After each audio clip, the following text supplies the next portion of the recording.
So here it is. This is the Orient Star. Model number is as follows up here, the RE-AU0004B00B. Yes, the end of this model number is boob. A little bit of information about Orient before we get into more of the stats and specs. Orient, founded in 1950, part of the Epson Group, which is including Seiko, Loris, Pulsar, things like that. Japanese giant. What's special about Orient? Orient Star are a step up in fit, finish, complications, details like that. So they're a little step up. It's a bit like the Presage line with Seiko. So they cost a bit more, but you get excellent value for money. You are getting a bit more for your money. So that is why Orient Star for me was a draw, because I've seen a number of the Orient watches and I was delighted with those. And I was thinking Orient Star has to be a step up for me. And I have previously owned a Seiko equivalent to this, the SARB. It was the 35 number model, and that was the creamy dial. It wasn't the black one. So I have had experience with that watch to draw comparisons to this, which people very much say this is the still available Japanese equivalent of that infamous everyday wear classic from Seiko. So is this, as I alluded to in the question, in the thumbnail, is this the best watch you can get for under £500 or $500, depends where you're looking, on the market? As a go anywhere, do anything watch that is going to cover many of your bases as a watch collection. I think this does. We're going to get into that now in this review. So first of all, here's the stats and specs. So just to help you out, I took all these details with my equipment to verify everything so it's as accurate as possible. I weighed this, sized up for me on my 7 and a bit inch wrist, weighs 140 grams exactly. The case is 38.2 millimeters across here to here. The crown is very big, it's 6.8 millimeters, very lovely. It's a push-pull crown, not screw down. 100 meters water resist still, even though it's a push-pull crown, which is very versatile. The length of the watch is 46.1 millimeters, again very wearable, and it stays at that because of the immediate conformity of these female end links you have here with the 20mm lug width. The height of the watch, including the crystal and this case back, etc., is exactly 12.3 millimeters. The bracelet, 20mm from the lug width, tapering down not too much, down to 17.8 here, then it jumps up a little bit more to 19.5 millimeters at this lovely clasp, which is pressed here, but then this aspect is milled, very beautifully finished. It has double pushers here to lock and release here, and then you've got 3 micro adjusts here, allowing for precise adjustment to get it to fit you really well. This fits me absolutely faultlessly. One of the best fitting watches I own. Glorious. The pins in here are a little bit awkward. They're called pin and collar. If you've never had pin and collar, it's fiddly, and I don't know why they do it, but the quality of the machining of each of the pin and collars is perfect. It's very good. They came in and out very easily. I've had a lot more tricky to deal with, but effectively you have to push from this side with the appropriate tool, pull the pin out, careful not to lose the collar, which is hiding in this middle link, and that's what grips the pin in place. It's like an over-engineered split pin, but split pins are actually basic and work really well. The front of the watch is sapphire with an AR coating on the underside. You don't notice it, it's not got any colour, it's a clear clear AR, and that helps with keeping the glare down. You can actually still read this in many different types of light conditions. And then underneath here, we have an exhibition case back, and that is not sapphire, this is mineral, but that's okay by me. And what we have in here, I'm going to have a close-up shot while I discuss the movement.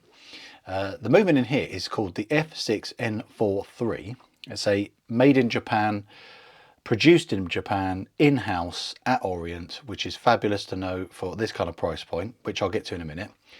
Is the fact that you're getting a Japanese produced in-house movement. It's very, very similar to the 6R15 that they put in the SARB, which I've been referring to previously. And what you get is a 21,600 beats per hour movement, has 22 joules, 50-hour power reserve, and this watch has a 50-hour power reserve indicator. The stated accuracy is plus minus 25 to 15 a day. So this I've had on the time grapher, it's running a bit fast, it's running about 17 seconds a day fast, so that is actually within tolerances, but I would have preferred it to be a bit better, but it's actually something I can live with. If I'm desperately miserable about that in the future, I could regulate it, but I don't really want to open this watch up unless I have to. I bought this from TUS Watches, a authorized distributor. I checked on Watch Crunch UK and other forums to see if they're legit. They couldn't be more legit. Fabulous customer service. Not that I needed them. The point is, I bought the watch and it came next day. It was unbelievably fast, including in the delivery, beautifully packaged, really well put together. And I only paid $399 for this. And I don't know what's going on. A few weeks later, the price has jumped up to $489, which is a big jump, substantial jump, but it's still considerably less than the retail price of 700 UK pounds. So you're still getting an amazing saving. It's still under your 500 pounds, which for many people is the upper tier of affordable. So if you're going to treat yourself to something special, this still fits within that affordability bracket, in my opinion. Secret sort of brand for many people have not heard of Orient watches. And the thing that's cool about that is you're getting something that has not got the marketing budget thrown at it like Seiko does. So I think they can offer more for your money because they don't have quite as much of the brand kudos and weight as a Seiko. And Seiko can make advantage of that, or take advantage of that, by raising the prices accordingly because of that brand. Orient don't have to do that. It's within the Epson Group lineup of offering, I would say, borderline luxury watches for less than Seiko money. That is where it's a hidden gem, and that's why I think this is such incredible value for money. Why did I buy this? First of all, I bought this because I did have an Oris Aquis and I've got an Omega Seamaster. I thought I don't need two luxury dive watches. If I'm going to wear a nice dive watch, I'm going to wear more likely my Omega, because obviously that's the one that I've invested the most amount of money in. I get the most amount of wear pleasure from it because it, for me, wore more comfortably than my 43.5mm Oris. So I thought, sell the Oris and use the money to buy two watches. This was one of them. The other one I have yet to review, or is going to be reviewed, and was a brand new CWC G10 because I wanted to have a well-rounded collection. That's where this fits in. But before I go into the glowing praise of this watch, I'm going to say the few things I've noticed which aren't amazing.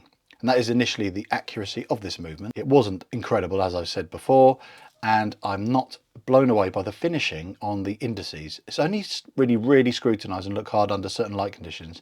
You can just see they're not as immaculate as you'd imagine. They are good, but you just get a few slightly scruffy bits here and there.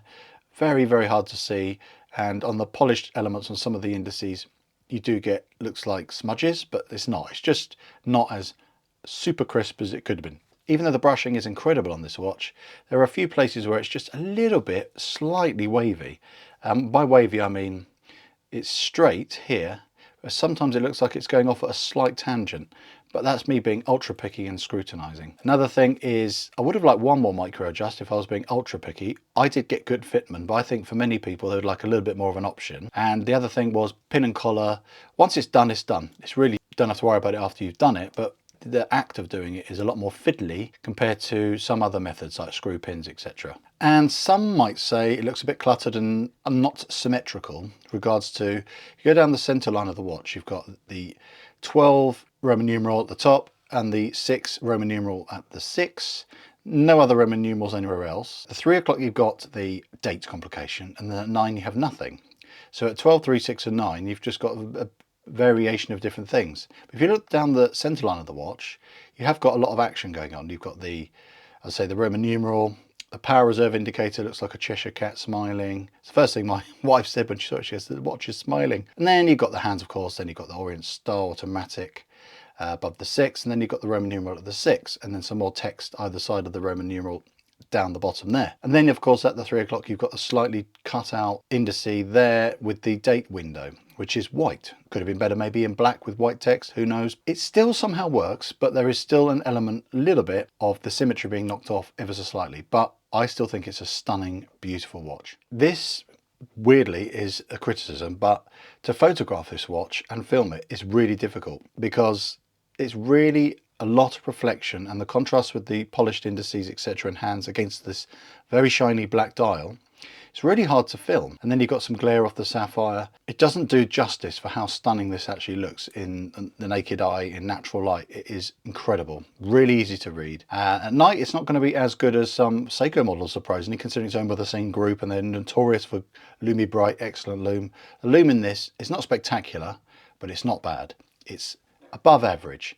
but it's not as good as one would expect from this kind of brand and this kind of price, especially from Japan, notorious for excellent illumination. Other than those things, I am really struggling. I am not finding anything else to criticize, so it's easy to just give glowing praise about everything else. And that moves on to what you're paying for here is the fit and finish. Very consistent brushing, apart from a few very, very subtle, slightly different angled bits. I can't even show it to you, it's hard to pick out on the camera.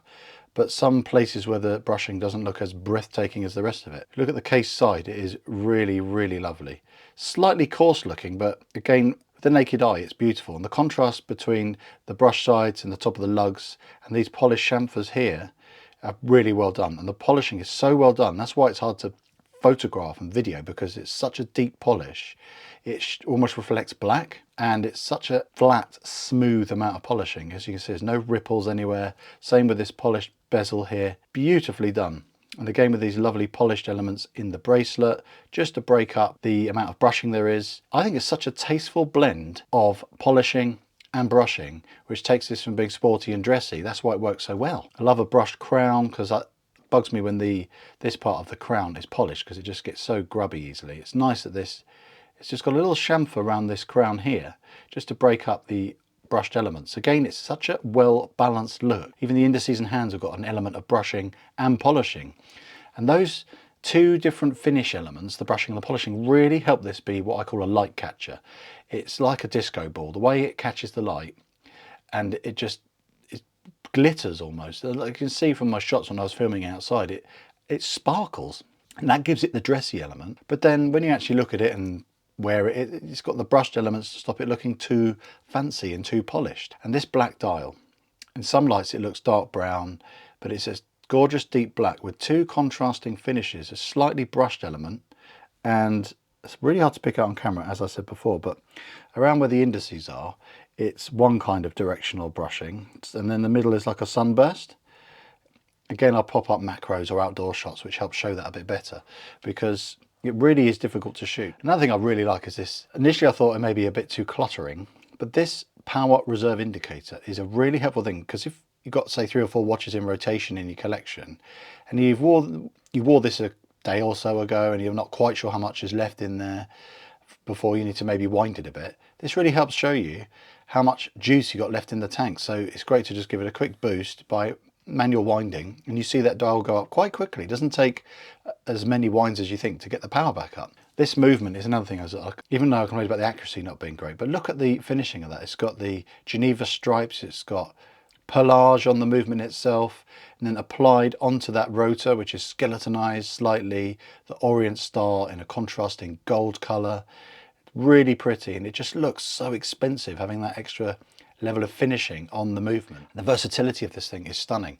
You can wear this, like I said earlier, in so many different situations, and then you can, if you wanted to, change the strap out and really dress it up or down even more. When it's on this bracelet, it's just so comfortable, and the sizing is spot on. That's why people love the SARB range so much. The 38-ish millimeter case size and the relatively short 45-ish case length with the female end links means it fits so many wrist sizes. This could have been done with maybe being 1, maybe even 2 millimeters slimmer, but it still tucks under my work shirt cuff perfectly fine, and it's really good weight distribution. You don't notice this on the wrist. Honestly, I don't get how they can make it so comfortable. All down to weight distribution and how well the bracelet fits around your wrist. It's not too tight, it doesn't flop about. That is what makes this watch so addictive to wear, and then to look at the way it plays with the light and all those lovely extra attention to detail elements, such as a power reserve indicator, the unusual 12 and the 6 Roman numerals as opposed to having it everywhere, practicality of that date complication, a bit of lume in there as well to make it practical. It's not just a dress watch. And then the tactility of just the feel of the clasp. There's no rattle or play anywhere, no squeaking, no bits that make it sound or feel cheap. The feel of the crown when you pop it out and adjust the time and all that stuff. All those elements combined together as to why this feels like such an expensive watch for less than £500. That's why I'm glad I thought so long and hard about this. And as a replacement to what was a significantly more expensive watch, my Oris, in which I sold to buy this, I don't feel like I've downgraded. I swear to God, this feels like a £1,500 watch. in terms of fit and finish, and the look of the movement as well is nicer than the Oris was. That just had a red rotor, no other decoration on the Sellita movement. This isn't as accurate as that Sellita, but this could be regulated within that. And like I said, the fit and finish of this watch is £1,000+ plus Swiss watch territory. That's why this watch is such a banger.